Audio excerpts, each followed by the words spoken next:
auto draws. And if you don't have this pod, $20 is cheap. Go out there and try it out. One of the best auto draws, in my opinion. You know what? We weren't live. We weren't live. Okay. Well, we're live right now, though. Okay. Should I do the intro again? Do you want to go from here? Whatever you want. It's fine. Okay. Yeah, because I want to give people the full experience. Okay. See, what happened was I started the stream. I did not click the go live button. Gotcha.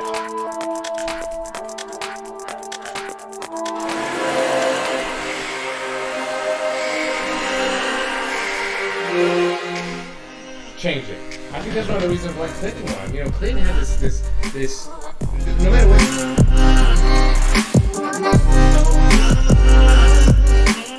I'll tell you, when we first had this conversation about the letters, you were right. And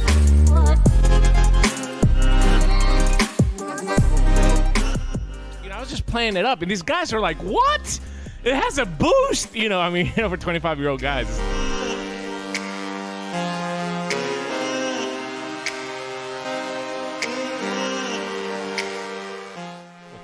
Poor job of organizing, poor job of educating, too.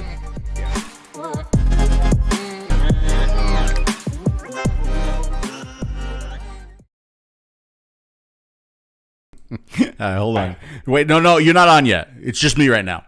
So to everybody who's calling us noobs, fuck off. Because what's funny is when I came on the first time without clicking the go live button, right? When I did that the first time, I'll bring you on. I kind of said I came in here, I had to blow the dust off of everything, right? And then I had to remember how to use everything again because it's been a while. I mean, I haven't done reviews. We haven't done a live. So blew the dust off everything, upgrade up because everything had to be updated. And then I'm like, geez, I think I'm doing everything right. And it was really smooth. And we're going and we're talking. And I'm thinking to myself, wow, it was really smooth. No technical difficulties or anything, even though we weren't broadcasting. But we're broadcasting now.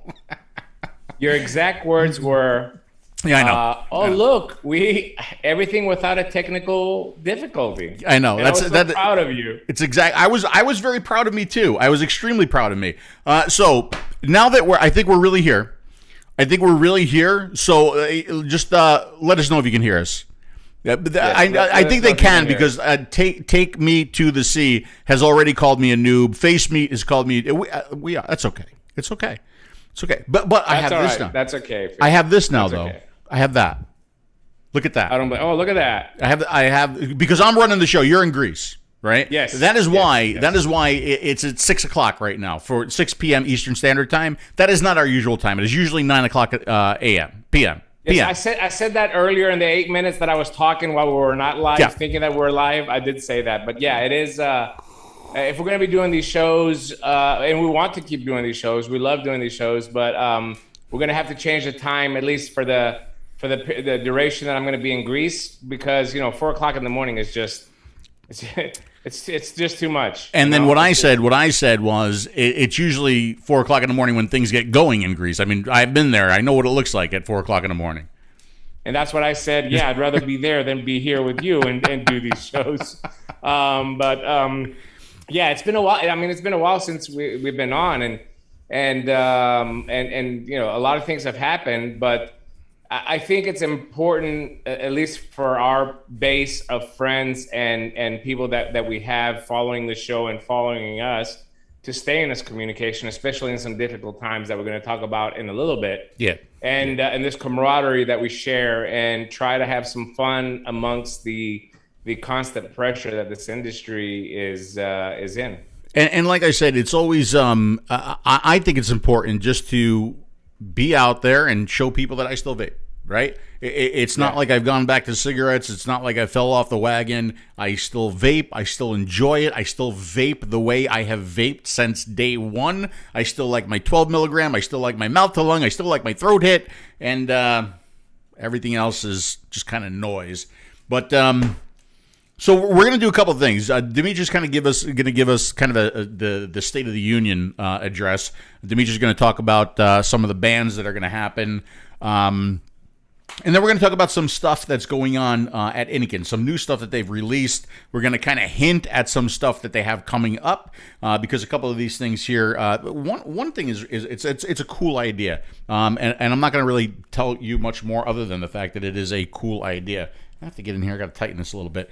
But I posted something on my Facebook the other day, and there were a lot of people that thumbed it up. A lot of people commented, and I saw what Dimitri did. Dimitri left a 𝗓𝗓𝗓 emoticon, 𝗓𝗓𝗓 thing, right? Because I said, look, new colors for the Z80, right? And I know why he left the 𝗓𝗓𝗓 thing is because these have been out there for a while now. I just got them. So they finally came into me. So I have the pink one. This is the Z80 pink. This is the Z80. What do you want to call this? Fire engine red? It's kind of a hot Lamborghini red. Lamborghini red. I like that. And when I got these, I said, hey, you know what? We're going to do a ladies' night.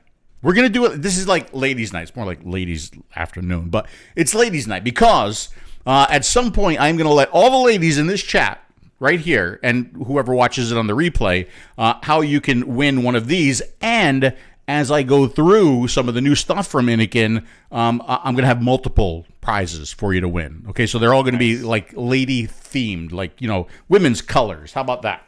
Even though like we know women like black and women like, blue and stuff, everything. But kind of a ladies' night with some ladies giveaways things. Yeah, Dimitri Pink. Dimitri Pink. I want to inform you that right now, due to shipping costs, which started actually 5-6 months ago, due to Corona. Now with the war in Ukraine, shipping out of China is very, very slow. There used to be 10,000 flights coming out of Hong Kong. There's 500 right now.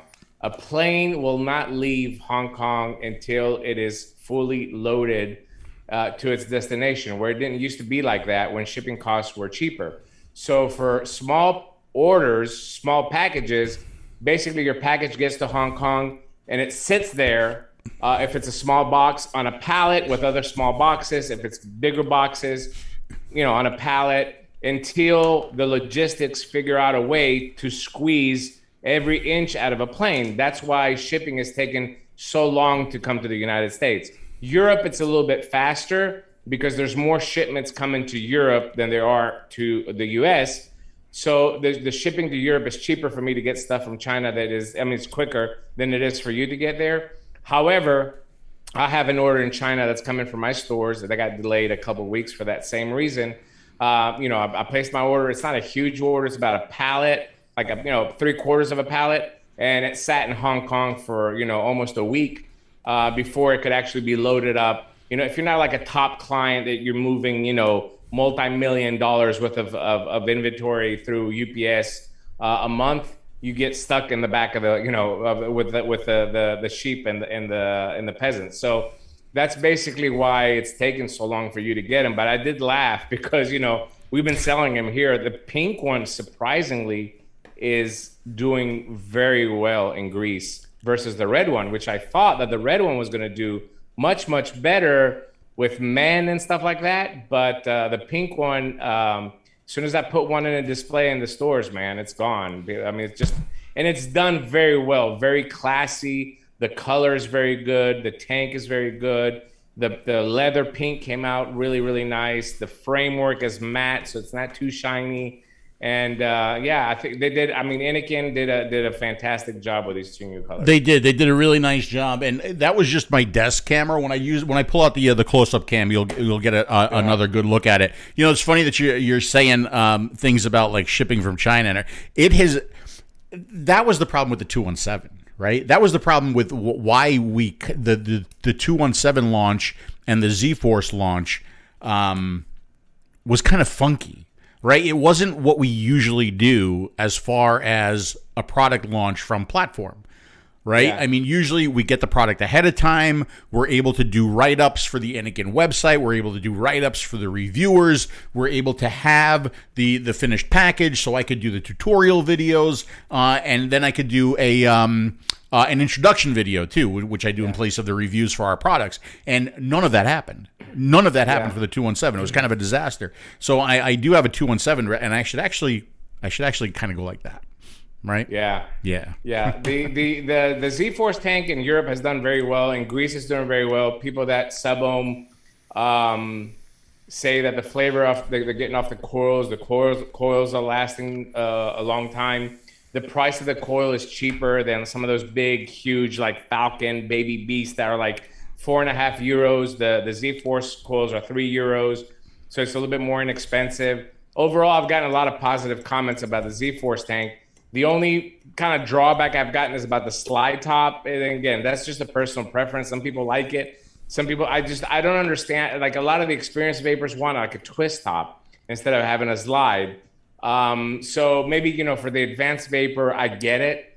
For somebody that's new, I think that the slide mechanism works better. But other than that, as far as the performance of the tank, no leaking, no nothing. So I've been really happy with it. Yeah, I've been hearing really good things about that tank. Flavor. We also saw a lot of reviewers say really positive things about that tank and the coil. Right? Yeah. And the coil. Even Grim Green said that they get good flavor. I know, and it's hard to impress the green man. That's right. That's right. Oh, so another thing, we're talking about shipping from China. I bought an electric bike. Yeah. Well, you know how like I'm into the biking and everything. The electric bike it's more of a toy. It's not for the exercise, definitely not. Right? Yeah, I was about to say. No. I'm still doing the biking thing every day. But I was thinking about like the electric bike would be kind of fun to like take to because God knows you can't afford to like fill your gas tank up anymore. So like take to the grocery store real quick, maybe ride on the trails on the back here because it's got the fat tires, right? The fat tires. And I was thinking even about bringing it to the beach. That might be fun, like riding around the beach. But anyway. It's somewhere between here and China right now. That's pretty much that's where it is, between here and China. And I'm thinking that by the time I get it, the fusion powered bike should be released. So yes, absolutely, it'll be outdated for sure. And then with this war that's going on and inflation, because I just mentioned the price of gas. Do you know I had to take money out of the ATM today? Uh-huh. The how like there's like a small fee to get your money out? Yeah. The fee went up. Really? So now it costs me more money to take out money that's worth less money. Yeah. We're in for some tough times, folks. I mean, don't think. Look, as somebody that's in Europe right now, obviously I grew up here. I know how it is. In Greece, gas is $9 a gallon. $9 a gallon. Usually it's $8, right? So, I hear a lot of people in the U.S. complaining about it going $3 and $4 a gallon. I get it, but trust me, unless you've left your, bumblefuck Georgia and seeing what's happening in the rest of the world, you should really appreciate what we have back at home. We should really appreciate what the United States is providing us. Things are tough, especially here in Europe, because literally the war is a couple of countries up from where I'm at, and not only for me, since it's in Europe, it's a couple of countries away from a lot of people that are very, very worried. And look, this is a political war. Obviously, there's a lot of games that are being played, and your average person really doesn't understand. You can say like I see people tweeting, if Trump was the president, the war wouldn't happen, or this is body's fault, it's that body's. It really is not.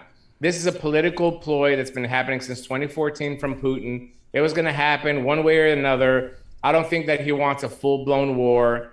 In layman's terms, how can I explain it? You have a nice house in Florida, and you have an enemy from the past that's going to come and set up and go into the house that's in front of you, Phil, and tell the person that's living there, okay, we're going to come here and stay with you so we can monitor Phil and see what's happening with Phil. You'd get upset as well too, right? Yeah, I know.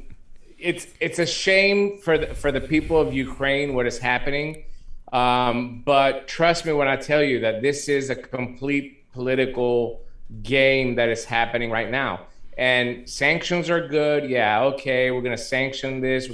But who ends up paying for the sanctions? Us, the Americans now. Now we're going to pay for it. We're trying to punish Russia, But, at the end of the day, who's going to end up paying it is me and you, Phil. Well, and everybody else. That's kind of one of the things, like all you hear on TV is like, they're targeting civilians. They're targeting civilians. Okay, granted, that's targeting civilians with violence, but doesn't every sanction target a civilian? Right? I mean, absolutely, kind of does. Absolutely. Yeah, and like I haven't said anything on Facebook, and I won't say anything. Me neither. Like, and here's why. This is what I was going to post. I was going to post. I will now post my valuable opinion on what is going on in the world, and then I was going to put nothing, and then I was going to put that is about as valuable as my opinion would be. In other world, shut the fuck up. I'm amazed. I'm amazed at how many people have gone from experts in COVID to experts in world affairs overnight. Like overnight. It's the overnight university. But what did I say? What did I say from like day one with social media? What's the greatest thing about social media? It gives everybody a voice. What's the worst thing about social media? It gives everyone a voice. And sometimes maybe those voices just shouldn't be heard. But all I'm asking for people that are watching this is just don't believe, somebody's post or somebody's from a share on Facebook or what you hear on CNN and Fox News. All that is bullshit. Okay, all of it is bullshit. Do a little research about what happened in Ukraine back in 2014, how this prime minister was positioned, and just do a little bit of research on it. I'm not with either side. I really feel for the people of Ukraine, and I really feel for the people of Russia as well, too. Okay? I really feel for both of them. So you have to understand, I'm not trying to pick sides here. A war is never a good thing. All I'm asking you is to be educated on it and do some research on your own and actually read some articles before just sharing, the headlines. We should drink to that. Did you bring your drink? Did you bring your drink? Buddy, let me tell you something. I'm drinking Johnny Walker Black out of a pint glass. That's good for you. A pint glass. I'm gonna do a shot of Jack with you. It's been a while since we've drank together. And I filled it to the rim when we started the stream. I had two before. Good. And this is my third one. I filled it to the rim. Good man. When we started the stream. I'm already halfway down. Good man. Here's to you, buddy. Here's to you. Cheers, buddy. So, it's bad. Again, to go back to what we were saying, so we don't get sidetracked and we get more hate mail. Just brace for it. It's going to be a little bit tough, but we're going to make it. We're going to make it, folks. Because especially for America, we live in the greatest country in the world. So it's not as bad. It could be worse. You could be in another country where you're going to suffer a little bit more. I think I saw John Nathan today post about. He's like, just shut the fuck up and fill your gas tank, right? and he's right. Just. Hey, guess what? Drive a little bit less, maybe, or get a smaller car, or whatever it is. Do whatever you need to do to survive, as other people in other countries do every day. You know what else? I mean, you know what else I find interesting too is how did we just go from not believing, like a lot of people, some people do believe everything that they see on the news, but a lot of people don't. Right? How did you go from not believing and questioning everything that you see in the news to all of a sudden believing everything that you see in the news when it comes to, world politics and the war and everything? It's a pick and choose mentality, Phil. It really is. And that's why we were having a conversation about this the other night at my house. We had a bunch of people over, had some guests over, and we were talking about it. I said, you know what? I said, I can't even make a comment because I honestly don't know what's going on over there. I don't know what to believe.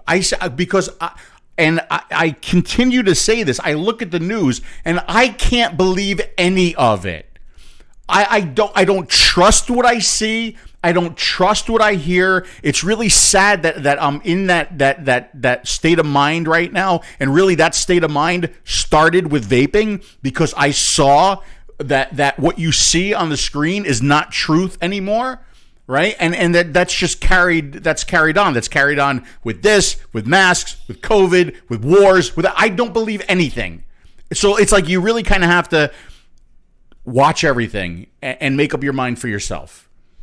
Right? One thing is for sure that this war has ended COVID, which is, I guess, a good thing. It's amazing. Right? Here in Greece, the 15th of March, all the restrictions are done.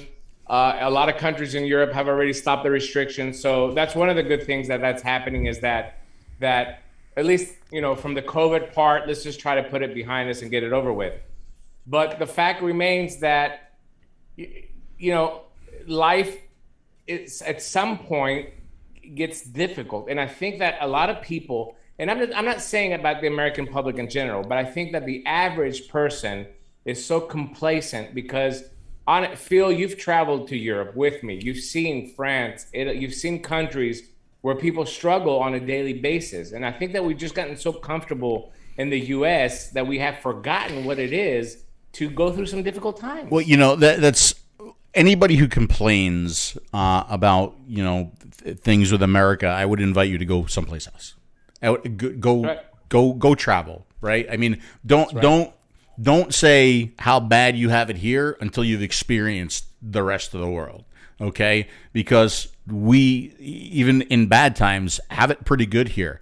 The problem is we get comfortable, and like I'm subject to it too, right? I went into the market today, and they didn't have a certain cracker that I wanted. They were out of stock, and I got fucking pissed. I'm like, motherfucker! I'm like, I want this cracker, and then it's like, you got to stop, you got to step back, and you're like, well, there are 50 other crackers on the shelves that the rest of the world doesn't have access to that I could buy, right? So I think you have to put things in perspective a little bit. And like you said, we'll make it through. We'll make it through. So I will tell you, because if people don't know, we're opening up a Vapes EU, a European Vapes logistics center in Greece that's going to service Europe, and it's going to service pretty much the rest of the world.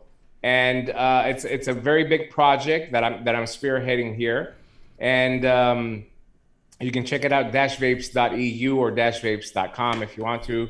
It should be up and running probably around mid-April. But I will tell you, just what I've experienced, and it's funny because I'm telling our partners in Canada, and I'm telling you, and but for other people that don't know, I called the phone company to put internet. 10 days, Phil. 10 days for them to come and hook up internet. I called the power company to connect the power. 4 days. Everything. I went to the bank with Shy from Canada to open a bank account. We were at the bank for 3 hours. 3 hours. I kid you. You need to bring snacks, water to stay hydrated, a pillow maybe to take a nap. A side note, I had to pay cash for something that was like 12,000 something. I had to pay cash for this. I'm not going to tell you what it is, but I had to pay cash. I went to the bank, to my account. I cannot get more than 5,000 out of my own money from the bank in one day. So I went to the bank and I said, I want my money. They said, we can only give you 5,000. I said, what do you want me to do? He says, go to the other bank. So I leave my hometown. I go to the other neighborhood town to that bank. I get 5,000 from mine. Then I go to that bank and I get 5,000 from that bank. Then I had to go to a third bank to get the balance of it. I had to go to actually I had to go to 4 banks, Phil, because the third one that I went to is a digital bank only. So they don't do cash transactions, which I didn't know. So I had to go to another bank, my 4th bank, to get the rest of the money. And the reason why I'm saying this is that I'm not complaining. I am telling you that this is how life is in other countries. Right. And I was going to say that that's not a war thing. That's just a Greece being Greece thing, right? That's it. Yeah. That has nothing to do with a war. Nothing to do with a war. Right. So imagine now with a war, things are going to get a little bit more difficult. Prices are going to go up. Power has gone up here in Greece. Gas obviously has gone up. And there's corporations and governments that take advantage of this. There's no doubt about it. But that's just the world that we live in. And you making a Facebook post is not going to change anything, which is a great segue into what is trying to happen right now in America with tobacco harm reduction. Okay? By the way, that's very exciting. Before you do that, that's very exciting news with the Vapes EU. Yes. Do you know why? Do you know why, right? Because the unsalted line will be available in a year. That's going to open up the world to watermelon peach, the #1 best-selling flavor in the unsalted line. I can't wait. I know. Like there's people that they've been waiting for it. It's all they care about. It's all of their hopes and dreams are coming true with Vapes EU. Here's a little tidbit you didn't know. I can actually boycott the system for them not to be able to order watermelon peach and order pineapple mango first. Oh, you could redirect. You could even redirect the orders probably too, right? That's okay. I probably can. That's messed up, but that's okay. But hey, go on my Facebook and look. I'm posting pictures of the progress. We got a huge facility. It's 850 square meters, which is approximately 6,500 square feet. 3-story building that we're setting up the lab. We're setting up the logistics, the offices, and we're going to be servicing Europe, DHL, UPS in 2 days. Anywhere in Europe, you place an order on Dash Vapes. Anywhere in Europe, 2 days, you're going to get your order. And it's very, very exciting, and I'm very, very proud to be part of this. And you should be as well, too, because 𝗫 and Dash Vapes has been very, very good to us, and we're very, very excited to be able to bring these products to Europe. No, absolutely I am. But I think, what you're saying, like a lot of people are going to watch is like, oh, that's kind of great. But people definitely don't understand the work that's involved. Like you are going around the clock, and I have definitely become a giant slacker in my old age. But that's okay. All right. But I mean, you're talking about finding the building, doing the build out, insurance, employees, equipment, logistics, warehousing, shipping. I mean, it's like 𝗫 is really depending on you to do a lot of this stuff. 𝗫 is in Canada right now, and you're kind of there. You're on the ground doing a lot of this work, and it's a lot, dude. It's a lot, and I know that you got this, and you got other stuff, and you got family, and you got your shops, and you got your stores, and you got your requirements for Innokin. I'm gonna do a shot in honor of you. In honor of you. Cheers, buddy. So good for you. I know you work hard, man. I really do. I know. I did get a question from Jennifer. How long am I going to be in Greece? I don't know, but definitely another month and a half. We're planning on opening mid-April. That's the current plan for Dash Vapes EU right now. And, that might change. But, once it opens in a couple more weeks after that to make sure everything is running smooth before I can come back. Thankfully, my wife and I have my oldest daughter here with me, but thankfully my wife and my youngest daughter is going to come during spring break for a couple weeks, so I'm going to get to see them.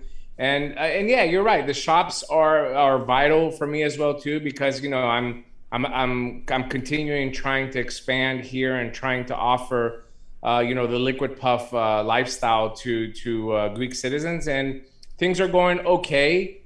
We've had a rough couple of years with COVID, with 𝗵𝗵𝗆 first, then COVID, then this and that. Yeah, look at that. I mean, we've done a lot of progress, man. A lot of progress. That's a 4-pallet elevator inside for the 3 stories to go up and down. Yeah, it's really, really cool. Yeah, I'm looking forward to seeing all this. I mean, yeah. Once it's all finished, it's gonna be. Look at that. Yeah, that's the front of the shipping. That's where the hardware is going to be in the packing, and in the back behind that wall is going to be the lab. Yeah, it looks it looks really clean and fresh, man. Yeah. I mean, it's gonna once it's all finished, that's the offices upstairs. Now, I heard that this room right here is just dedicated to producing watermelon peach, the #1 best-selling flavor in the US. That's the KTV room, actually. Oh, okay, all right, that works. That works too. That nothing wrong with that. I'll take either of those. That's the KTV room. That's actually the break room for the employees. But yeah, what I find interesting is that even the shops that I've seen now, even with my shops, and I think just in general in Europe, we've seen the really, really like hobbyist vaping die off, just like we've seen in the United States, Phil. So what we're seeing is just a lot of new people come in. What we're seeing is people coming in and getting smaller devices, pod systems. The disposable, it is what it is. There's a demand for it, but it's not what you see in the United States. Obviously, I carry disposables in my stores. I told you that I made my own brand so I can sell my own stuff. It sells okay, but still, we sell liquids, we sell coils. It's still a vape shop. It's not the same style as we saw a couple years ago. I don't know if that's a good thing or a bad thing. All I know is that it's still a thing. It's still a thing, and that's what's most important. And this is what the American government's trying to take away. The American government, your legislators are trying to take away, due to special interest, they're trying to take away an alternative to smoking, and it's completely unfair. Yeah, it's completely unfair, and we know it's going to lead to deaths, and it's a money thing. They do not care about, people's health. They're going to use Save the Children as the as the excuse, which is bullshit in my humble opinion. And now they're going after something else too, huh? Yeah, well, I mean, the synthetic nicotine is something, again, Phil, don't say that I didn't told you so, but if you sure. remember, Smoker Show about a year ago, I called this that it's a short-term vision that synthetic nicotine will be the out, but there's a couple of problems. Before we get into the federal, we saw in states, including my own state, Tennessee, introduce synthetic nicotine bills. There's about 7 or 8 states right now that have these bills introduced.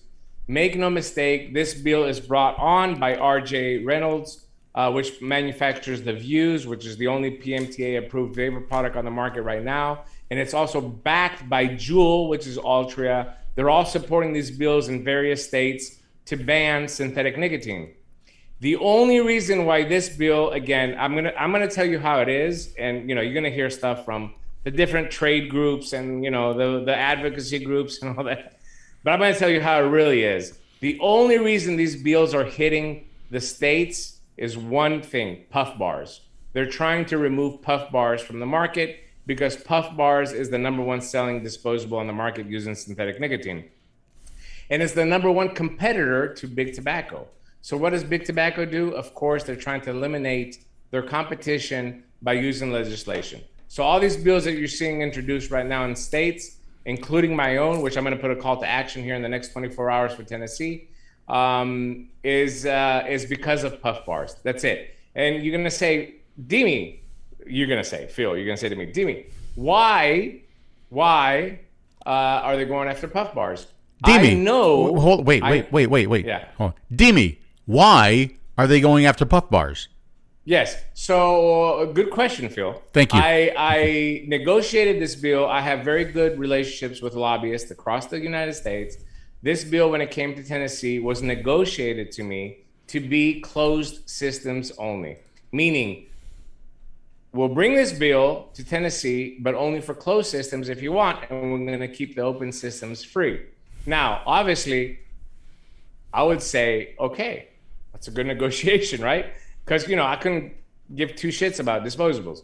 But the truth is that vape shops sell closed system disposables as well, too. So if I had signed off on that, I would be the bad guy and be accused of being whatever, everything I've been accused in this fucking industry for the last 10 years. So obviously I declined. And when I declined, then they brought out the big guns and they're amending the bill and they're coming full force. So we're going to have to fight it, and we're going to have to use our lobbying efforts. We're going to have to use, speak at the committees, get the shop owners organized, get the vapors in Tennessee organized to try to defeat this bill. But the fact that an out exists tells me exactly why this bill is being brought up, and that is clearly to eliminate competition. And speaking of eliminating competition, just today, as we had predicted, Phil, about a year ago, well, I had predicted a year ago, just today, huge announcement that on a federal level, Congress is trying to change the definition to give the FDA authority over synthetic nicotine as well. Now, I want to really explain to you what this means in layman's terms, so every vapor out there can understand it, and then when you're relaying this information to other vapors, you have the accurate information. Number one, there is absolutely no scientific data submitted with this request, meaning that this bill was introduced simply because what they want to do is remove competitors from the market. Special interest groups, Altria, RJR, all their lobbying efforts on a federal level went to a few senators that they know, a few lawmakers that they know that are against vaping in general to save the kids, right? And they told them, hey, look, there's a loophole at the FDA. We need to close this loophole. What we need to do is classify synthetic nicotine under the FDA umbrella and let FDA regulate synthetic nicotine as it does regular. There's a lot of problems there. How do you bring a product that's completely legal, that's not derived from tobacco leaves, under the same umbrella as the Tobacco Control Act of 2009 that clearly states that the FDA can only regulate tobacco products that are derived from the actual leaf, right? So this bill was brought. They said, okay, well, we're going to bring this bill to eliminate all the competition. Where are we going to put it? Well, guess what? Guess where they put it, Phil? They put it in the omnibus budget, which is basically the budget that keeps the country running, right, until September. So literally, it's a must-pass bill, meaning that this bill needs to pass in order for the country to survive. Oh, and by the way, included in this bill is Ukrainian money to help Ukraine with the crisis that they're facing in Russia in the war. So it's a bill that must pass. And inside there's an amendment that also gives FDA the authority to regulate synthetic nicotine and pretty much eliminate the industry as we know it. Keep in mind that in this bill, it says you have 60 days to file a PMTA if you want to remain on the market. So if you have a synthetic nicotine product and you want to remain on the market, you have 60 days to file a pre-market. I mean, we've had since 2015 to file a pre-market tobacco application. We haven't been able to do it. Now they're giving you 60 days to file a PMTA with the FDA if you want to keep your product on the market, which obviously is ridiculous. Nobody's going to be able to do that, except maybe Big Tobacco if they wanted to. But why would they do it? If they eliminate everybody else, they still have cigarettes to sell. So make no mistake about it that this bill, I tweeted it. If you want to get on Twitter at Vaping Greek and retweet my tweet, this bill is clearly, listen to me carefully, Phil. If you ever wanted to see the definition of nicotine monopoly, look at this bill. This is exactly what a nicotine monopoly looks like. Let's take the nicotine deliveries, give it all to Big Tobacco, let Americans keep dying, close to 500,000 every year. Fuck every vapor, fuck every small vape shop, fuck every small business that's out there trying to help people quit smoking, and let's focus on making rich people richer and lawmakers with more money in their pockets so they can run for re-election. How do you fight it, man? First of all, why is that? I don't understand how any of this shit works, but why is that even allowed? Why is so much unrelated stuff jammed in bills where the unrelated stuff doesn't belong? Why? How does that happen? How is that permitted to happen? Because I'm going to tell you how. Because the American system is designed that way, where a single bill by itself cannot pass. A single bill by itself would draw so much attention to it that it would just not pass. It would not get enough votes to pass. So brilliant lawmaker said, well, let's create this little package where we put all these bills together and we don't have to spend time on every individual bill and call it, the omnibus. But just like we tried to pass Cole-Bishop back in 2015, it's the same thing.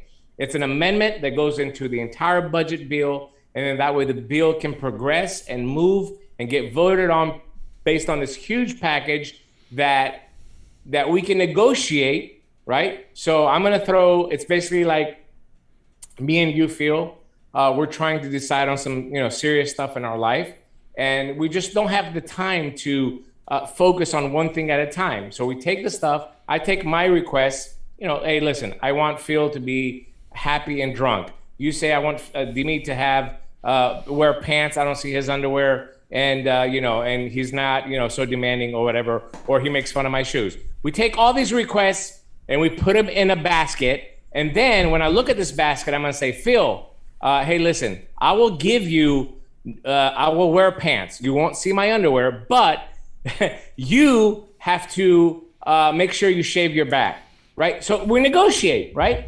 And then when I find the happy medium, you find the happy medium, everybody's happy, we're all making money, we're all happy politicians, boom, we vote it and we pass it. To me, it feels like, that it shouldn't be that way, and it also feels like it's a way for stuff to kind of get in there that doesn't belong, but people are going to vote and not understand what they're voting for, right? Do our lawmakers actually know everything that's going on in these bills? Do they understand it? I don't think they understand what time they wake up in the morning, let alone some of the shit that's going on in these bills. And I feel like it's a way to just slide shit in there, and they don't know what they're signing. Also, the opposition is doing a good job because they're writing op-eds and they're writing articles in the New York Times where basically they're saying, synthetic nicotine is a loophole, and these companies are continuing to sell products to the kids because the FDA doesn't have authority over synthetic nicotine, which partially they're correct. Leave the kids out, everything else is kind of correct. So the lawmaker sees this and says, well, we have to close this loophole. Whether they really agree with it or not, or they understand it, is kind of irrelevant. The opposition does such a good job in public relations, and we do. I mean, I've beaten the horse on PR for our industry, right? I'm not going to do that anymore. But what they do is they do a great job in a PR standpoint where it gets across the lawmaker's desk that synthetic nicotine is continuing to be sold, and these companies, especially companies like Puff Bars that go out there and flaunt it. They were on a CBS interview saying, yeah, we use synthetic nicotine because the FDA can't do nothing about it. So they're using that and they're saying, hey, listen, we got to do something about it. Let's give it to the FDA, which is completely unfair and unjust because in order for the FDA to regulate it, there should be an open comment period. There should be scientific data behind it in order to give it to the FDA. And there's no scientific data here. It's just some PR money being spent by Campaign for Tobacco-Free Kids and a couple other organizations to get this bill passed in the omnibus, which is it was completely ridiculous. I mean, it's really, really bad. I do want to answer a couple of questions that Bill has sent me. Will you be offering those flavors on ice, Julio O'Rourke? I'm assuming he's saying about the unsalted on ice. Yes, of course, it's going to be on ice. We have that. Donis asks, what is synthetic nicotine? Is it like hybrid? That's a silly question. It's probably because we don't have it here in Europe. Nobody uses it here in Europe. But I do want to say what synthetic nicotine is it's basically nicotine that has been created in a lab, not using the tobacco leaf like usual nicotine. We take a tobacco leaf and we extract the nicotine from it and create the pharmaceutical grade nicotine that we use in patches and gums and in electronic cigarettes. This nicotine is actually made in a lab with chemicals, and the result is the same type of molecular structure that you would get from a tobacco plant. Just to make sure I answer these questions. And another kind of comment from Bill, and I agree with this fully. Notice what has happened with anything that happens in the United States when it comes to restrictions, whether it comes to taxes, flavor bans. It starts here and then it spreads to other countries as well too. We're already seeing it in Australia and a few other countries. So make no mistake about it. Whatever happens here in America is going to spread to other countries as well too. So we might not be spreading war, but we're definitely spreading a war on quitting smoking and a war on harm reduction. And I'm ashamed. I'm really ashamed for America really not looking at the mountains of evidence and the pile of science that we have on electronic cigarettes and harm reduction, which is proven, at this point, proven to be way less harmful than a cigarette.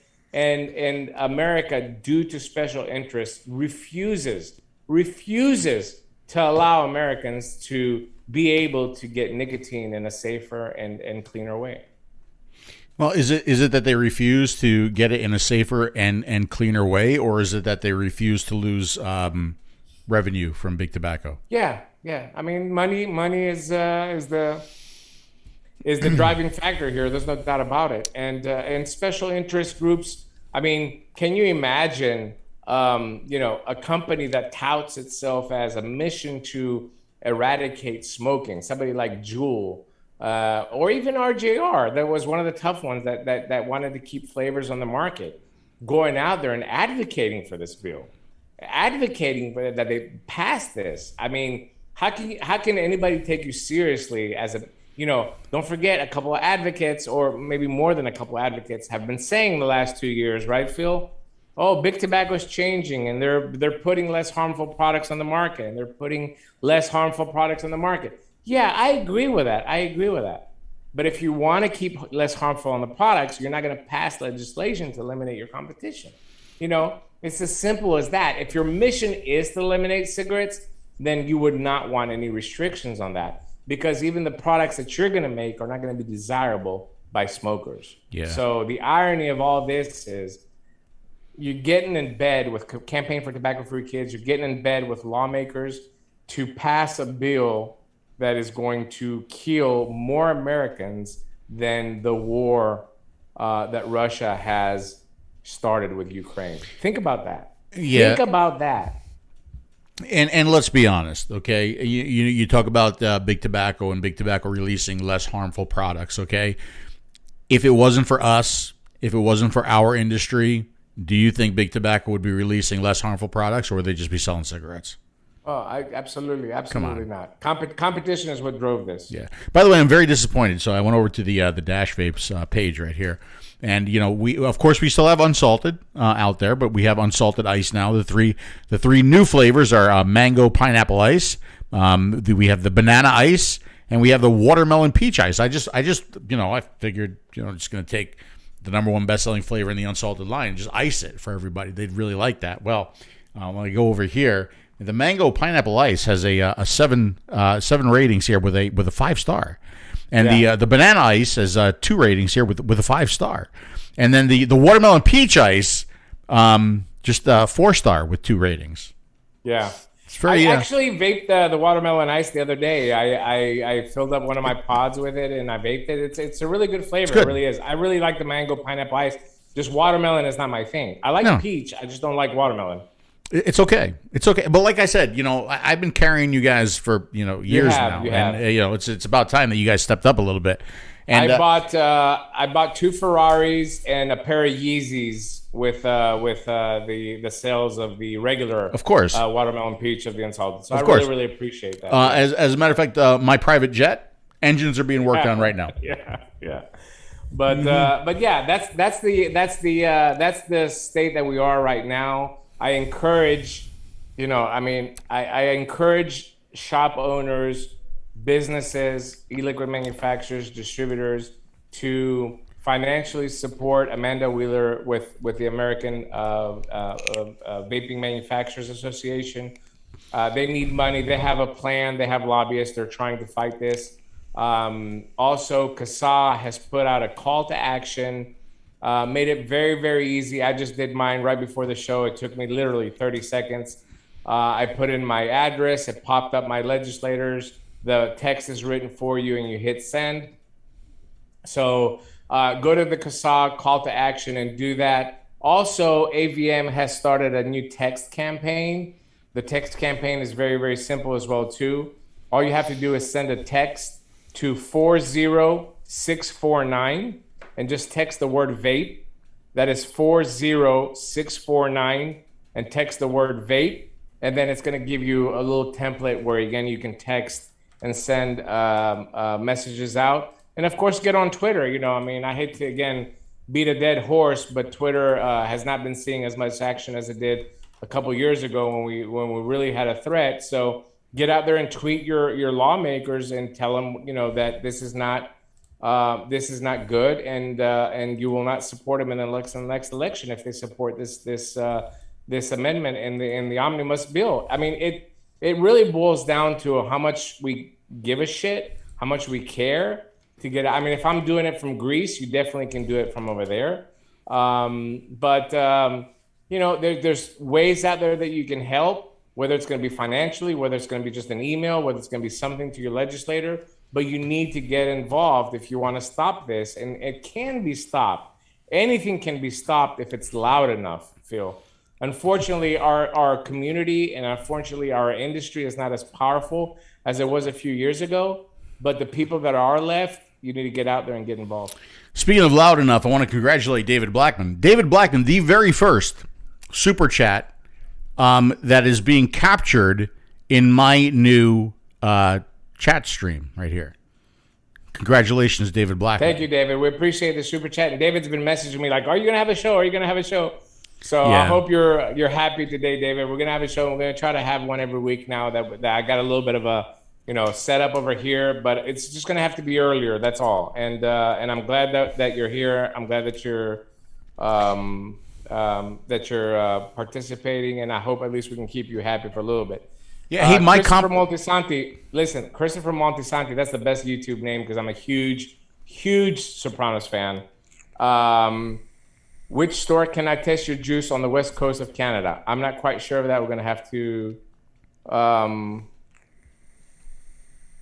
We're gonna have to find out which store in the west coast in Canada. We'll find out, and we're gonna let you know. We're gonna ask the bosses. Greg says, is it only synthetic nicotine you guys can buy now, or is it because it's cheaper than standard nicotine now? It's only synthetic nicotine can be produced unless you have a PMTA, Greg. Unless you have a PMTA that's been approved or a PMTA that's under review, you can continue to sell a product that has regular nicotine.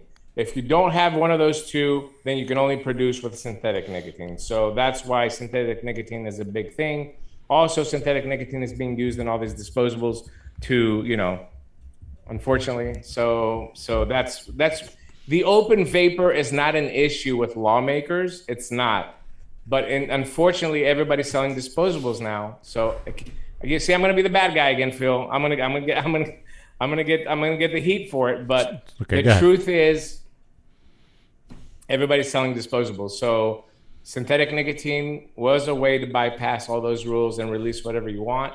So they're going to shut down that they're trying to shut down that option.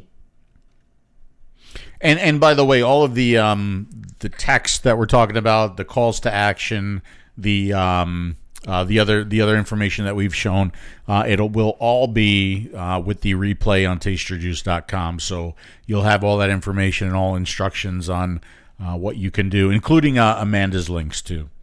Yes. Yes. So that's pretty much it for the bag news. If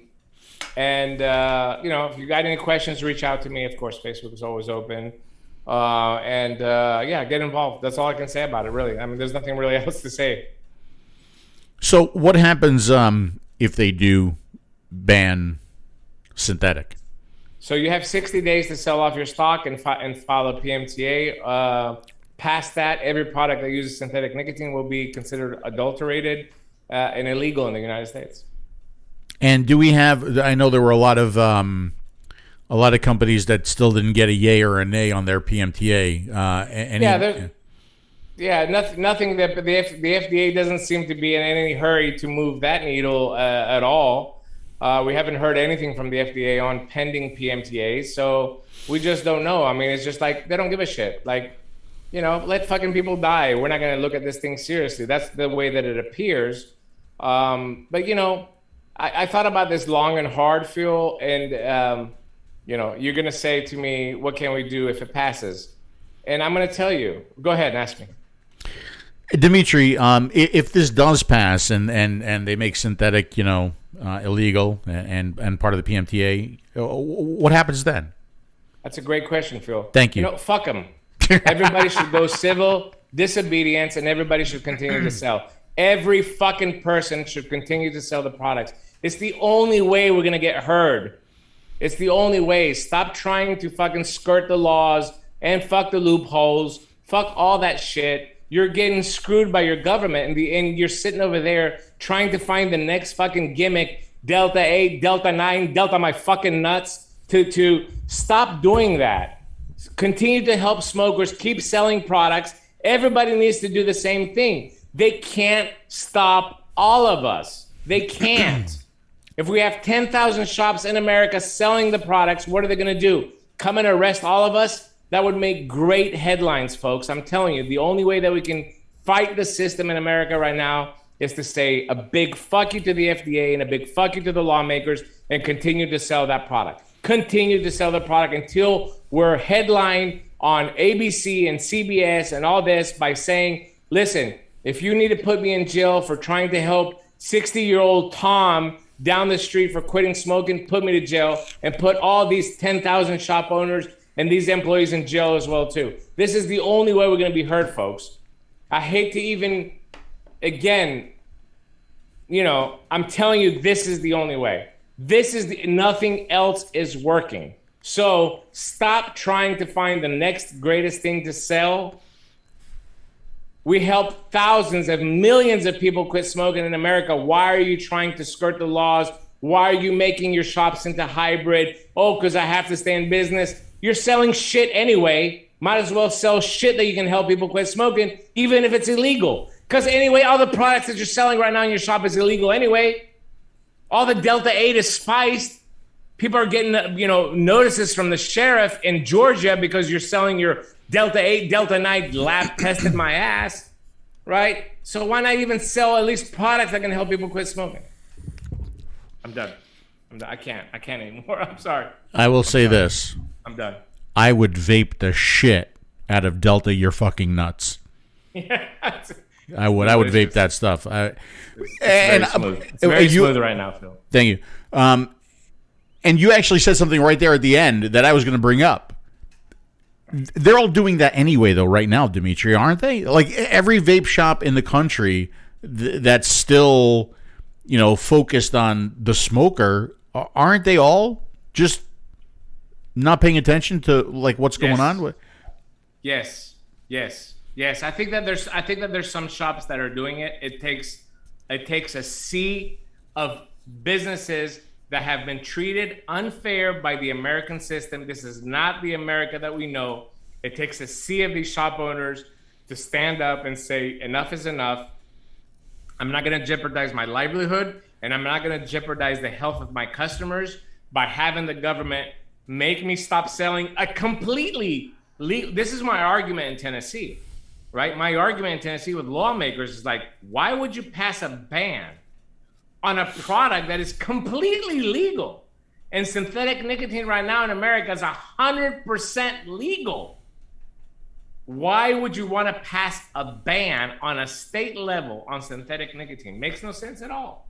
Yeah. Unless you're trying to eliminate competition and help RJR and help Altria. And that is what's happening. That is what's happening. A store in my area in Georgia, I'm not going to tell where the store is, got a letter from the sheriff. And I know the sheriff in my county. I got a letter from the sheriff. They pulled product off her shelf, �11, Delta whatever, next whatever, and it got tested in the lab. And she got a notice from the sheriff that she has to stop selling that product or she's going to get arrested. Because people don't understand the laws. Edible Delta in Georgia is completely illegal. Products that have over 3% THC is completely illegal. And guess what? These products were tested and they were all hot. You know why? Because it's the same jerk-offs that were making e-liquid a couple of years ago trying to make, pharmaceutical grade �11. Come on. I mean, some of these people, I've seen them snort more lines of cocaine than Phil has snorted off wedding cookies. And these are the people that are making the products that you're selling into your shop. I'm sorry, but that's the truth. And, I'm sorry. And we're worried about selling a bottle of a 3 milligram liquid to Tom, Dick, and Jerry down the street that quit smoking after smoking for 30 years. And you're worried about what? What are you worried about? Sell it. Fuck them. Fuck them all. So, you said a whole bunch of things there. If we get flagged, we get flagged. I'll go ahead and come right out and say it. What about a convoy? What about a riot? What about shutting down streets? I mean, I don't think anybody has just come right out and said it. Right? But what about that? I mean, just to get heard, because nothing else is working. Like you said, nothing else is working for us to get heard by the public. But, I mean, does that make us look bad then? Yeah, of course it does, I guess. But. No, I think we need some shock and awe. I think we need media and we need people to realize that what the government is doing is unfair. And I think that it's not going to hurt us. I think it's going to help us if we're able. I think if it's a big, shocking story, it's going to draw the media attention where we can get people on it. We can get Dan Donahue. We can get Peggy on CNN saying, hey, listen, look at my customer base. I have, Aunt Carla that's coming here that quit smoking with this product 3 years ago, and I can't give her the stuff that she needs, she's going to go back to smoking. This is what we need, and this story is not being heard, Phil. This story is not being heard. Since we weren't smart enough to pay to get this to be heard, then the only option is to do this. Yeah. So at this point, I mean, you know how I feel about the state of things right now. Are you tired? Brother, I've been tired for 5 years now. I mean, I'm going to tell you right now that after this session, I'm done. I can't. I'm going to step down in Tennessee. I'm going to let Nicole take over. I can't anymore. I can't. I've led this thing for 8 years. I fought for this product I can't do it anymore. I can't. And people now, this year I've had a very bad year in Tennessee with people coming and telling me, we need to put Delta 8 and Delta 9 under the Tennessee Smoke-Free Association and smokable hemp and all that. And I was like, whoa, listen, if you want to fight for that, I fully support it. You want to change Tennessee Smoke-Free Association to Tennessee Smoke-Free and smokable hemp or whatever you want to call it. It's your take it over and do whatever you want to. I didn't sign up for this. Is that because? I didn't sign up for this. So what are they trying to do? They're trying to protect those shops that brought that in to supplement the income, right? Yes. That's exactly what it is. Yes. And I'm completely fine with it, but I'm not going to do it. It's not my thing. This is not what I signed up for. So I'm tired. I'm still fighting, but I'm tired. I'm tired. And I'm tired of I am tired of trying to protect this industry, getting smashed, getting cussed out and accused and this. I'm tired of all that. And then at the end of the day, when it comes down to it, Phil, how long can how long can I do this? I'm a human being as well too. I'm tired. I'm tired. Do you think that the industry itself? Do you think that the industry itself has lost faith in the industry? And the reason why I ask that question is this, right? Because what do we see coming out now? We see disposables, we see 50 milligram salt, and we see super ice flavors, right? So when I think about those three things, especially the super ice flavors, has the industry lost focus on the smoker again? Do they not care? Yeah, they lost that 3 years ago. I don't think that's anything new. I think now it's about what's going to make what's hot and what's going to make the quick money. Right. Yeah, of course it's lost, and it's happening in Europe as well too. UK has the same problems, and it's slowly expanding into other areas as well too in Europe because unfortunately they followed the Western trends. But do I believe that it can be fixed? The only way that it can be fixed is on a free market. A free market would bring that back, right? Restrictions is what held that back. The industry's fault and restrictions held that back, but that can come back with a free market.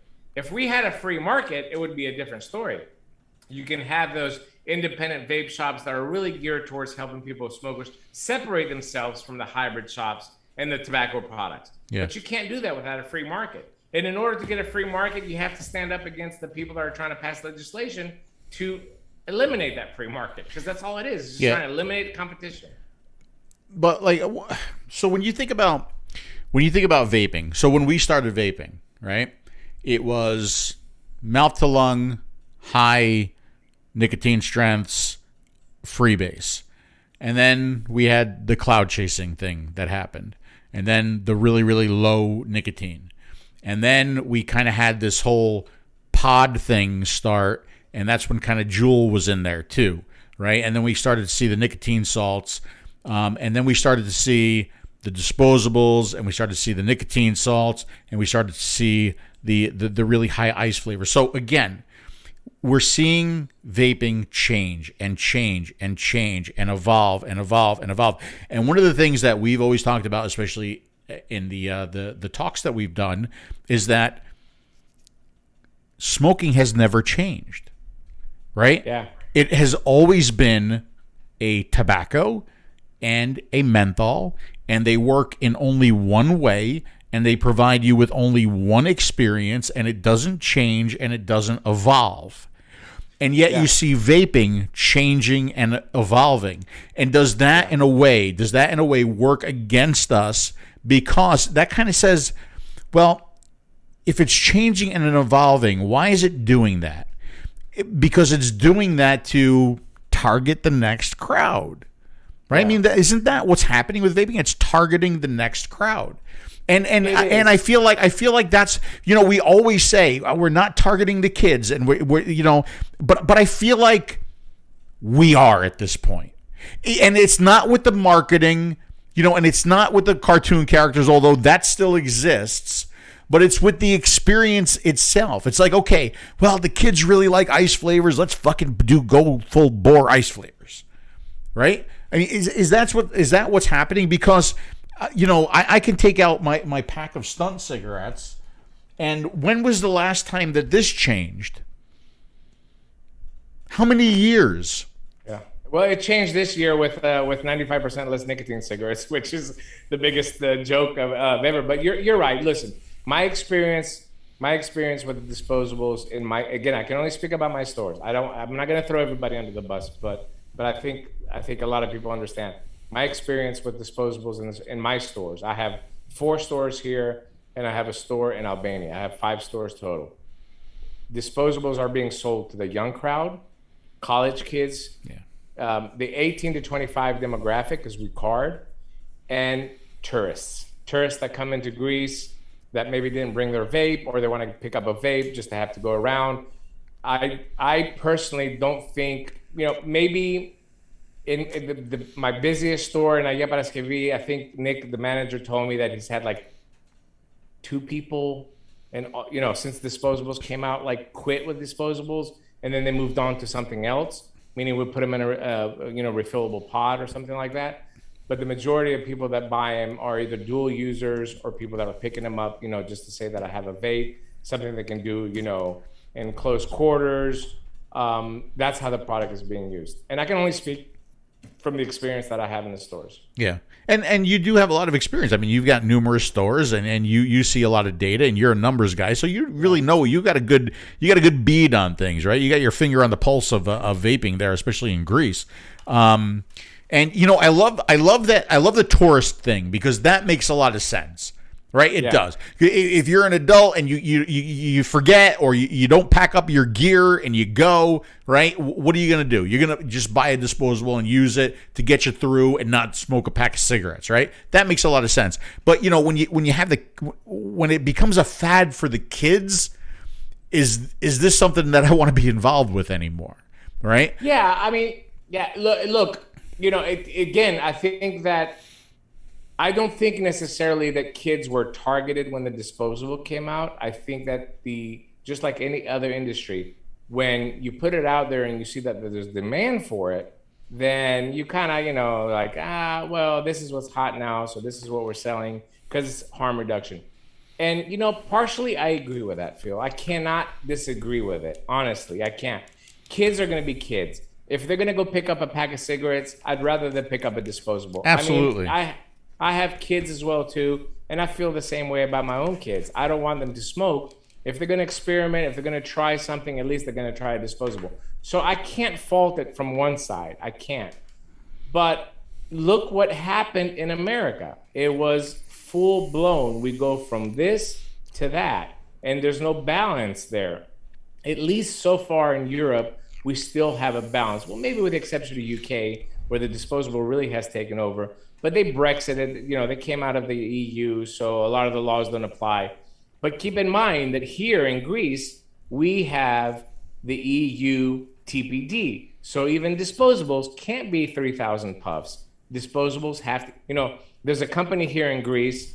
I'm not going to call them out, but I am going to call the government, because I spend a lot of money for my product to be tested by the national chemist lab of Greece, be certified, TPD compliant, all the special warnings, everything on it. This company is selling a disposable on the market right now, and they're claiming 800 puffs. And my issue is, well, I mean, Phil, and I know, we've been in this industry long enough. With 2 ml of liquid, which is the requirement of TBD, you cannot get 800 puffs unless they're like little sucky puffs, like little, like that, right? Hold on. I will demonstrate. Yes, demonstrate. Yes. Yes, right. You cannot get 800 puffs from a disposable. So the law clearly says 2 ml in the tank. So that gives you a limitation on how much liquid you can have inside. Also, the law says 20 milligram. We cannot have more than 20 milligram nicotine in the disposables. So that cuts down a little bit on the initiation because they don't get the same buzz as they would get off a 50 milligram disposable as well too. So those limitations have helped a little bit to keep that under control, which would make more sense as well too in the United States. You want to regulate a little bit, like, why don't you look at these options, limiting the amount of puffs that you're going to have in a disposable and not make like a 12,000 puff disposable, which is fucking ridiculous, right? You know what's funny? It's like, okay, so I've been involved in a couple of things directly that I feel have directly affected the industry, right? All of the false claims on wattage, right? I mean, remember earlier on, it's got 1,000 watts. Well, it's actually 30 watts. You know what I mean? Yeah. And you call them out, and before you know it, you get a more accurate device, right? Yeah. You get batteries. It's got a 1,500 milliamp hour battery. It's actually a 500 milliamp. Oh, okay, it is. Well, we're gonna have to be a little bit more accurate on our readings. Sounds like I need to come up with a puff counter, right? to accurately measure the number of puffs on a disposable. That's my new review thing. But it's unbelievable what's going on. But they're going to cheat you. They're going to cheat you any way that they can to make their product look better, right? Yeah, I under the laws in Greece, and laws are very specific on disposables as well too. Mine tested out at 554 puffs under the 4-second Caresta method. And on my package, I put 500 puffs because some people take a little bit longer. I don't want to exaggerate it. I could have put 600 and say, well, it's really 554, but we put 600 on there. And I didn't. I wanted to keep it as legal as possible, and I wanted to keep it as realistic as possible for the consumer, which is very, very important to have confidence in the consumer. But this is the problem that happens, right? You have people in America selling disposables that say that it's synthetic nicotine, but it's regular nicotine. You have people in America selling, these batteries, whatever. There's a lot of shitty stuff going on. Again, I'm not blaming it. I think that disposables should be on the market. I think all vapor products should be on the market. I don't want you to think that I'm trying to discard it, but when you focus on one thing and then you tout it as well too, like Puff Bars did, come out there on CBS and say, the FDA doesn't regulate synthetic nicotine, so, this is how we script. This is what happens. Laws come out to stop this product. And this is the focus of these companies right now, like RJR and Altria. I'm sure Juul knows they're going to get a PMTA for their product. RJR already has a PMTA for their product. And who's their biggest competitor? Disposables. What are we going to do about it?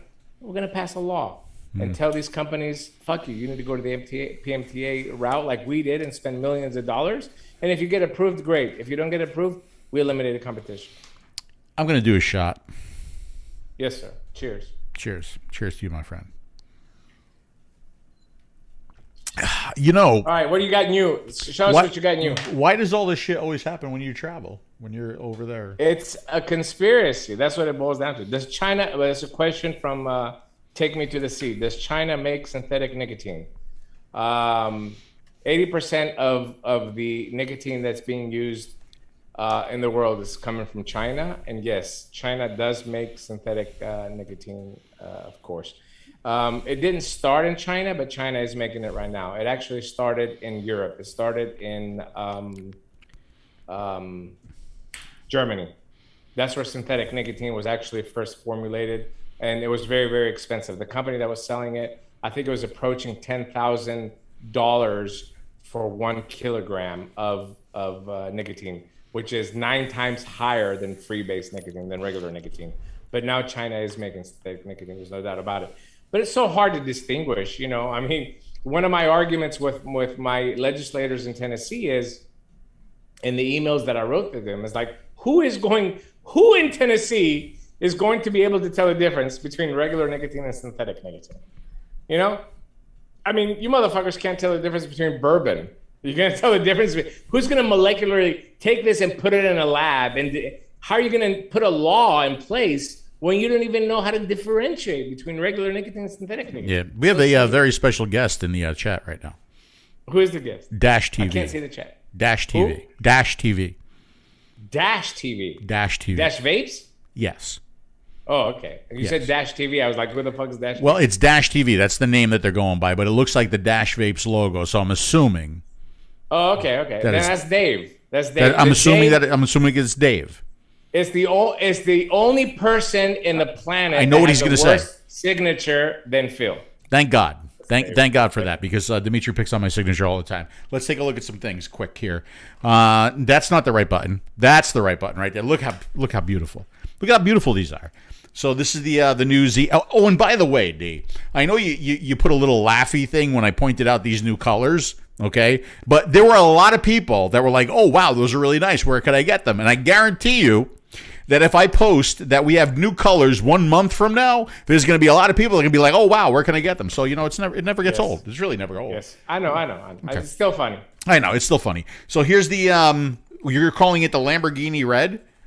Man, look at that. That's kind of nice. That is kind of nice. Look how hot that is. And it's not like a chrome color. This is like a matte color. So it's a matte finish, buddy. Yeah. Really, really nice looking.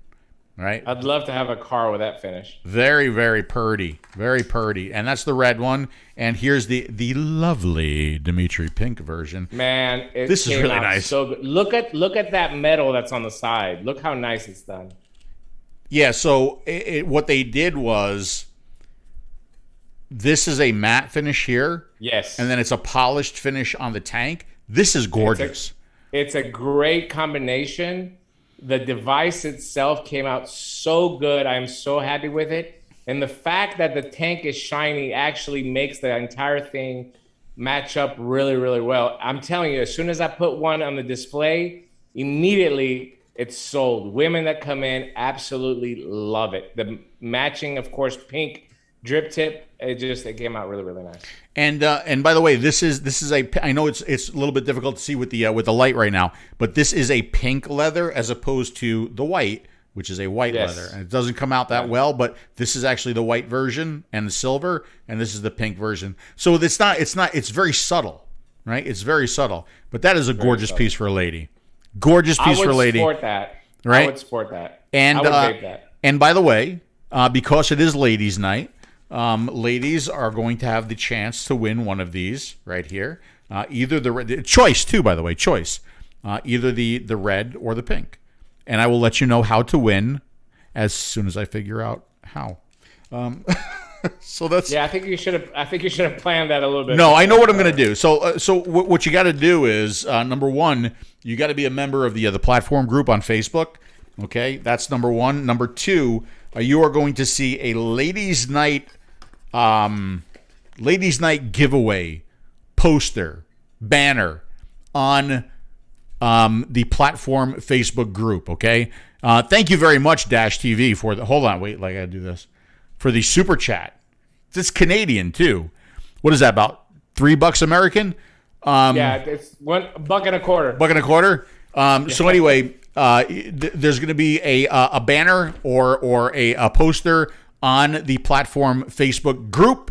It's going to say Ladies Night. It's going to say giveaway. And then what you got to do is just comment under there. It's Ladies Night, so you got to be a lady. Okay. Dimitri will check. Yes. Yeah. And I will check. And I will personally interview privately every person that participates. And excuse me, don't take this the wrong way, but don't give me this bullshit that you identify as a lady, because come on, we know that you're trying to, you're just trying to win the shit. Okay.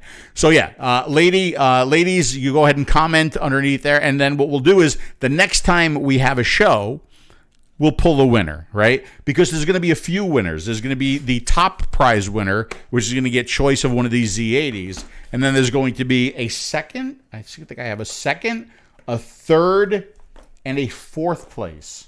A second, third, and a fourth place. Lucky ladies. to win these guys, which are also some new products from Innokin. So we have the MVP, right? We have the Surge, which is actually a collaboration with another company. This is going to be an ultrasonic vaporizer. And then we have the new Scepter tube, too. So the MVP is going to be... We'll talk a little bit more about each of these. I might open them up, too. The MVP pod is going to cost you about $23. This is going to have a single airflow. It's kind of a tighter MTL draw. There's going to be 2 settings on this, a 12.5 watt and a 11 watt. Let me see if I have one open here. If not, I can. I did have one. I have one. You have one? You have one available? Okay. It's going to hold 2.7 mil of e-liquid. This is going to be either an automatic or a manual. It's going to have a 500 milliamp hour battery. And we can go over here and take a look a little bit closer at it if I go to this page right here. Vaping made easy, the MVP pod. Back to the basics, smooth, polished, and sleek. I will say I do like the finish on this one. It feels really, really good, really, really solid. Look that stands out. Here's the different colors that are available for it.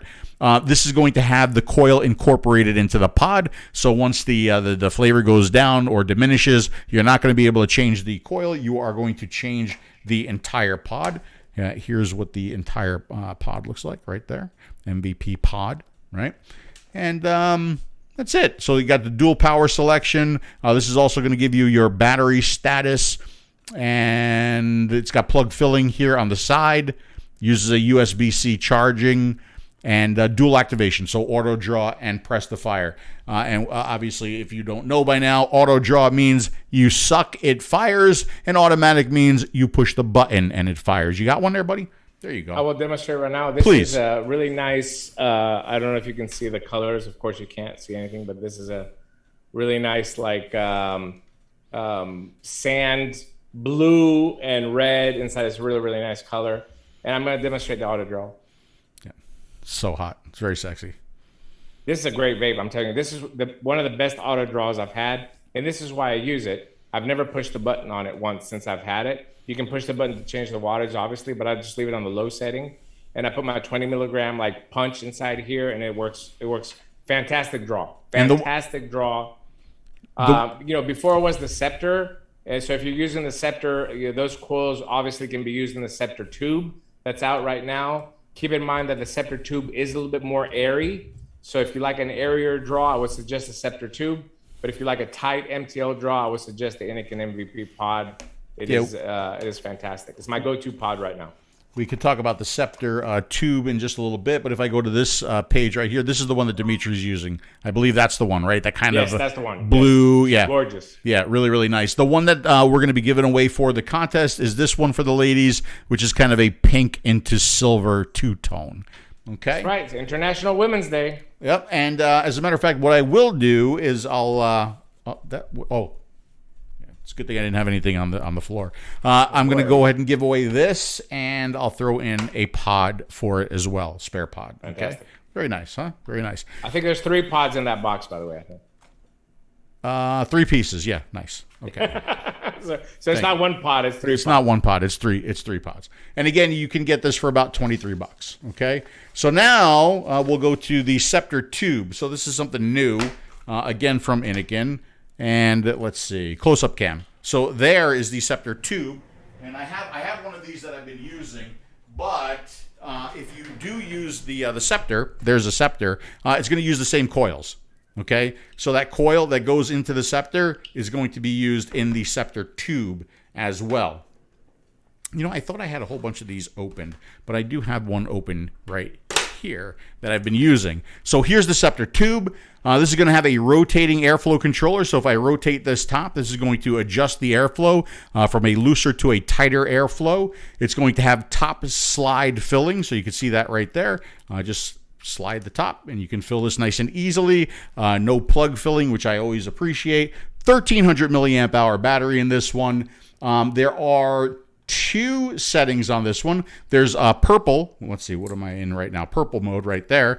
Purple is going to be a 20 watt setting, and blue, which is low. I think it's 2 clicks. There you go. Blue. Blue is going to be an 18 watts. So 20 watts and 18 watts against the coil, which is going to be the 0.5 ohm S coil or Scepter coil. This is going to have a 2 mil capacity, again with slide filling, and it's going to not have auto draw. So this is going to be manual only, and if you want to change the coil, that is how you change the coil right there. It just kind of pops out, holds in place with a magnet. Okay, a few different colors on this one too. Let me go over to the Scepter tube page right here. Convenience, precision, and control. So here's some of the things that we just talked about: the rotating airflow system, the slide filling on the top, the battery, 1300 milliamp hour battery. Here's your battery indicators for the button. 50% or greater than 50%, you're going to see green. Between 10% and 50%, you're going to see yellow. When you see red, it's time to charge it because it's less than 10%. And then when it's charging up, you'll see 2 different colors as well.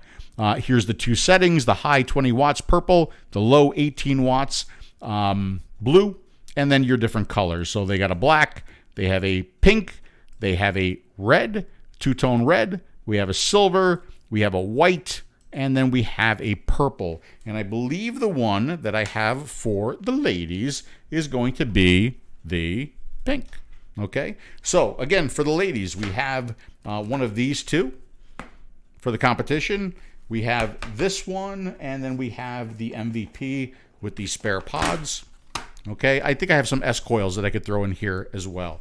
All right, and then finally, Dimitri, have you tried the new Surge? Of course, I have it right here, and I have a little story to tell about. Good, tell the story, and maybe I'll go through it as you tell the story. So, most of you don't know that me and Phil tried ultrasonic vaping before anybody even knew what ultrasonic vaping was. Both of us signed an NDA back in 2015. That was 7 years ago, Phil. God almighty. I know, right? It seems like a fucking eternity ago. But we signed an NDA to test out this product when it first came out. Not this particular product, but the technology, ultrasonic technology, before it was actually released into the market. And immediately when Phil got the package and I got my package from China, we got on Facebook, or just like we always did on a lot of the products that we reviewed back then. And both of our response was the same. It sucks. It's horrible. It sucked really, really bad. And every rendition that we got over the next 3-4 years was shitty. It was not good. It was too airy. It was too cold. It would not fire immediately. It was just bad technology. And then it just kind of disappeared. Like nobody attempted to do it again until this collaboration between Innokin and Surge. They created this pod. I've been using it here. I have the green mint, which is my favorite flavor from the whole bunch that's out there. You know, I'm a minty guy. And I will tell you something about this pod system. Phil will fill you into the technical aspect of it. But I will tell you from a user experience that obviously ultrasonic means that there is no cotton in this. There's no heat in order to produce vapor. It uses basically ultrasonic vibrations to create the vapor inside the pod. So you're never going to get a burnt hit. Even if the pod runs out, it's just going to stop vaping. You're not going to have a bad user experience with it. It is definitely a huge improvement from ultrasonic in the past. It does not give you like that immediate, sometimes you'll pick it up and you're not going to get that immediate hit that you're going to get out of a coil when you hit the button. Maybe sometimes you have to prime it by doing a primer puff. But once the ultrasonic starts working, you get a good, satisfying vape. Obviously, you're not going to get an ultra hot vape, but it's definitely a huge improvement than what we've seen in the past with this type of technology. Yeah, so let's go through some more of the information here. So the Surge, let me go close up again. I keep forgetting to do that. Why do we keep seeing your legs? I'm sorry. Trying to show off your legs? Because look at them. I mean, they're good looking. All right. So anyway,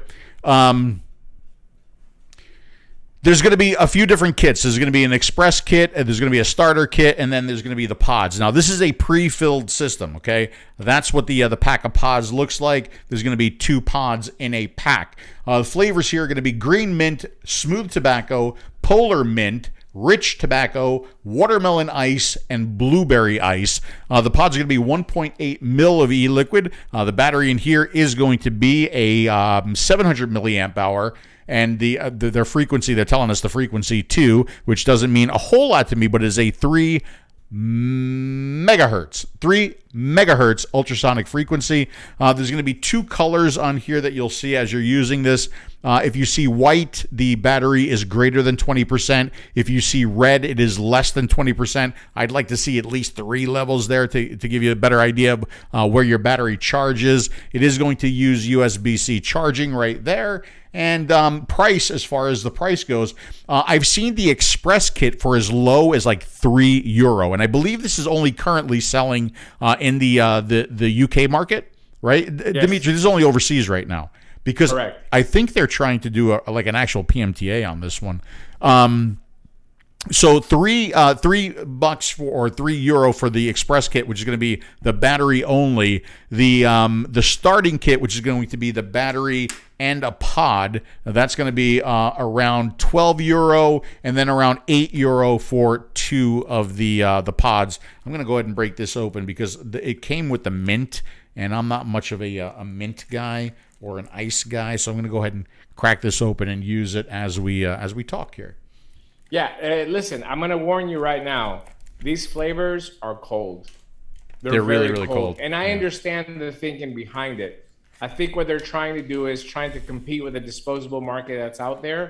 So if you're used to the cold disposable, flavors that are out there, and you want to switch to something that's a little bit more environmentally friendly, meaning you don't throw away the battery, you just throw away the pod when you're done, then the flavors were designed to compete with those. But they're very cold. So I'm just warning you right now. The tobacco, of course, is not the smooth and the regular, but the flavored product in the green mint, actually on the polar mint, if I vape it like back to back to back to back to back, I get a brain freeze. That's how cold it is. It's really, really cold. I got a question from Jennifer saying, which one is the most quiet one? After 2 years working from home, I'm back working in office 2 days per week and having a Nick fit. I'm assuming you're saying between the Scepter and the MVP. Definitely the MVP. The MVP is very, very quiet. Here, I'll demonstrate for you. I don't have it open. You can't hear anything. The Scepter has that little crackle that you would expect with a coil. I don't know if you can hear this, but you do have just a tiny little bit of crackle. But as far as the airflow, it's quiet. The airflow is quiet, but you do get a little crackle. Yeah. You get a crackle from the coil because it is a coil. But the MVP is definitely quieter between the two. With 12 milligram, the Scepter tube, I like this in the high. I get the required throat hit for me. And it's the like 0.65 coil is the best in my opinion, and that range for MTL, the 0.65 Scepter coil is the best coil right now. And the Surge is a little bit of a looser draw. I would say it is a looser draw than the MVP. Yeah, and I think that that's the issue that we had back in the day as well too. Like the first ultrasonic vape that we tried was more than direct lung. That's how airy it was. I don't know if you remember. It's the one that had the trigger switch on the side. It was like an orange box. You remember that film? The 𝗂𝗏𝐶𝑖G. Yeah. It was just really, really loose. I mean, you couldn't MTL it at all. So at least this you can MTL, but it is a looser draw. What I'm surprised about the Surge is I know a lot of people said that it's a cool vape and they wanted a warmer vape out of this. All right. This is this is without a doubt the best ultrasonic vape that I've tried. So yes, there was the 𝗂𝗏𝐶𝑖G, which was kind of a box. Then 𝗂𝗏𝐶𝑖G put out kind of a pod, and I always called them anemic, right? If you remember when I did the reviews on them, this one is like I'm getting warmth out of this vape. Yeah, but you're not going to get that hot vape that you're expecting out of a coil. That's the difference. Also, keep in mind that there are times, because this works on a frequency, there are times that you might have to take a primer puff, especially if it's been sitting for a while. and you pick it up, you might have to take like a little primer puff. Yes, without a doubt. Without a doubt. When I pick it up and I do that first drag, it's kind of cool. And then a primer puff gets it a little bit warmed up. And it puts a lot of vapor out for ultrasonic vape as well too. So that's another thing that's different than the other one. And I'm digging this tobacco flavor too. Smooth tobacco. That's nice. Yes. It's almost got a little RY4 thing going. Eva says, "Are you telling me there's a new MVP?" Yeah. Well, I'm not quite sure why Innokin named this pod MVP. We suggested against it. Yeah, both me and Phil were against that name. But I think that they wanted to launch the campaign in London where, it's, switch to vaping in October, where they do the stopped over in the UK. So I think that they wanted something really, really catchy. The advertisements for the MVP went on the buses in London, and it went on these, what they call digital art. It's basically like a digital billboard on the side of buildings. So they did a huge campaign, make the switch, and they wanted like a really catchy name. And I think that's why they put MVP on this pod. But it's not like an MVP device. It's an MVP pod. So here you go, ladies. This is what's going to be up for grabs for Ladies' Night tonight for the DP show. You have the Z80, the new colors. You're going to have choice of either the pink or the red. If I'm feeling nice, maybe I'll give one of each away. We have the pink Scepter tube. I'm going to throw a pack of coils in there for you. We have the pink to silver two-tone MVP. And the MVP, again, I'm going to throw the pods in. And then we have the Surge. Now, the Surge will be the starter kit. The starter kit comes with, that's really small writing. I think it's cool Polar mint. Yeah, I was right. Polar mint, and maybe I'll throw a couple other flavors in there for you as well. Again, if you want to enter this one, what you're going to have to do is you are going to have to be a member of the Facebook platform group. Go over there, get signed up. You will see a flyer or a banner that's going to have Ladies' Night and the giveaway underneath that banner. Go ahead and leave a comment, and we will randomly pick 4 winners. That's what we're going to do for Ladies' Night. And all the winners have to be in the U.S. No, they really don't, but I'm sure all the winners are not going to be in the U.S. And what you're looking at is about $500 in shipping right in front of me right now. Well, I had a problem with shipping. I tried to send some devices off twice, and they got sent back to me. I don't know why, but I mean, again, folks, it is what it is. If you're unhappy about it, call your legislator and complain. Yeah, it's true. Don't complain to us. There's really nothing we can do about it. It's true, and I had that big prize pack that went out to the guy from Greece. He got it. He was very, very happy. He was very happy with it too. That was a nice prize package. So if I knew it was, I would have brought it with me. No, I know, but he followed up like when you were on the plane, pretty much the day that you got on the plane. Yeah. So, obviously, what else would have happened? Yeah, so that's what we can show you from Innokin, and there's a couple things that we can't show you yet.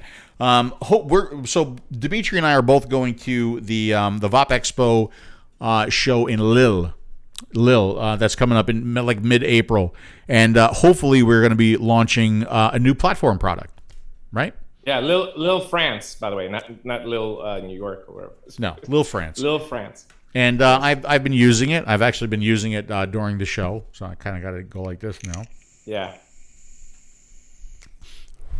We're excited about this one. We have a couple other things coming up too, and then I was just sent this too from Innokin. Again, not something that I could talk about, but I'll say this: Innokin's trying different stuff.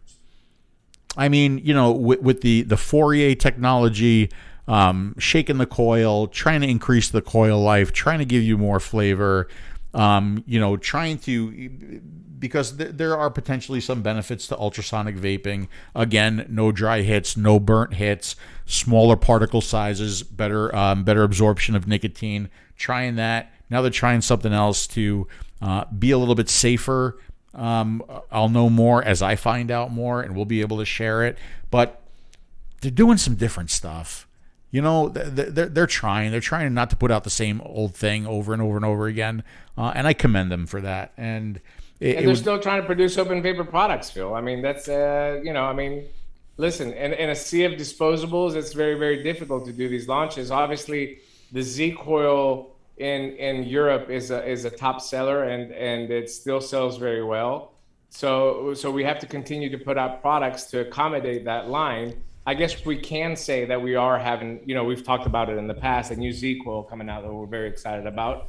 We're waiting on the final version of it to test it out now before it launches, but we're very excited about that product. But at the end of the day, it's open vapor products that are needed. I need open vapor products to keep my stores open. There's no way that I can make it on disposables only. And so, I mean, we need these products for people that are trying to make the switch. We need these products that depend on them. So we have to continue to try to innovate, try to put out better products, easier products, leak-free products. This is the goal of what we're trying to do. And hopefully with this next launch in April, you'll be able to see the newest version in the Platform Series line that's going to take the 𝗂𝗂. Not only are the products needed, but I also think that the experience is needed, right? Because we're starting to lose the experience is changing, man. The experience was tight MTL, throat hit at the beginning, and I think when we were in the beginning is when we had the most people convert from smoking to vaping, right? For sure. And then we got into to cloud chasing, and I think every part of vaping was important. I think cloud chasing really kind of brought vaping to the masses. It maybe didn't go in the direction that we wanted it to, but it definitely made it more popular. But again, the experience changed. Now, you don't have that tight cigarette draw. You don't have the throat hit anymore. Everything's different. So now you go into some of these pods and these disposables, and now you're at the 50 milligram, maybe a tight draw, maybe no throat hit, ice flavors. Again, it's a different experience. But I think it's important that original experience still be around for those people who the cloud chasing doesn't work for, to get them off of cigarettes, for the disposables doesn't work for, to get them off of cigarettes, for the ice flavors, it doesn't work, to get them off of cigarettes.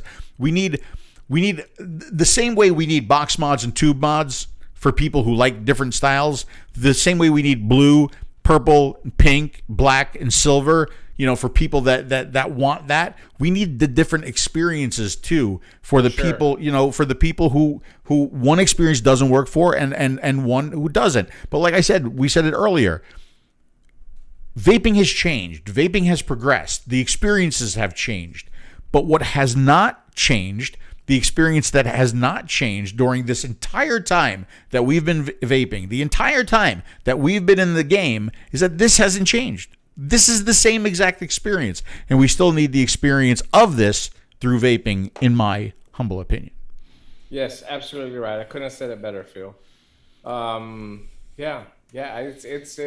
vital. I think it's today. I was at my store. What I try to go to every store every day, and what I'm doing now is I'm becoming a courier, because when if the stores need product, instead of shipping them, I pick them up and I take them from store to store to store to store. And when I'm inside, I try to interact with the customers. I try to help out.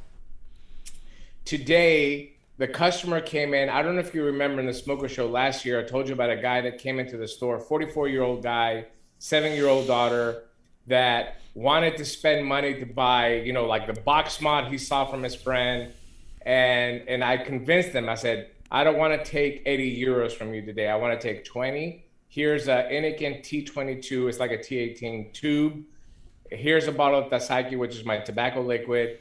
Try this. Try to quit smoking for a week. See if it works for you. And then you can come back and you can upgrade. That guy came in today. He's a customer, obviously, now. Quit smoking and all that. He came in today. He sees me. He comes up to me and says, hey, how you doing? And I remembered him immediately. What does he pull out of his pocket, Phil? What does he pull out of his pocket? What you sold him, the original one. The T22. Mm-hmm. He says, look, I followed your advice. I've bought 4 different devices. I've bought the CoolFire. I bought this. I have them at home. They're great. But he says, you know what does it for me? This right here. Easy, small, tight draw. It's my cigarette. I keep it in my shirt pocket. I pull it out.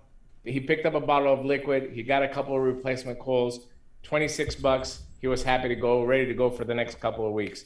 This is the essence of vaping. This is the heart. This is the baseline that we need to get into their heads.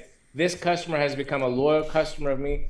because I didn't try to take 80 euros from him the first time that he came in, and he quit smoking, and he spent money. I mean, he feels bad. He's like, I'll come and I'll buy, when something new comes out, and I'll have it at my house. Everything works great, and I'll use it there. But at the end of the day, he really needs that cigarette, and that's why these products are completely vital.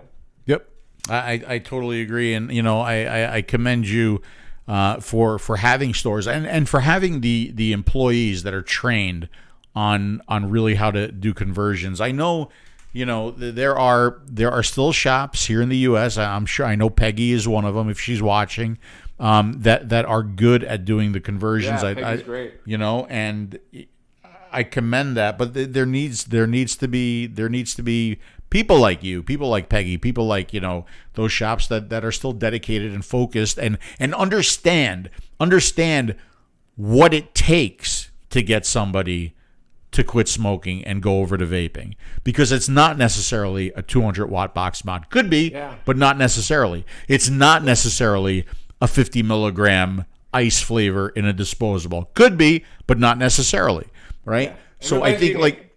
Everybody's unique. Yeah, but I think there still needs to be that core of the experience that is very, very close to a cigarette, and I just feel like as time goes on, we kind of lose what the core should be or was when it was the most successful thing to get people off cigarettes. Yes, sir. Yes, sir. Yes, sir. Well, so what time is it for you right now? It's 3:00 in the morning. Listen, how was your experience with the old folks there for about a month? It was really good. We did two really cool things, and I was so happy that I was able to do that with them.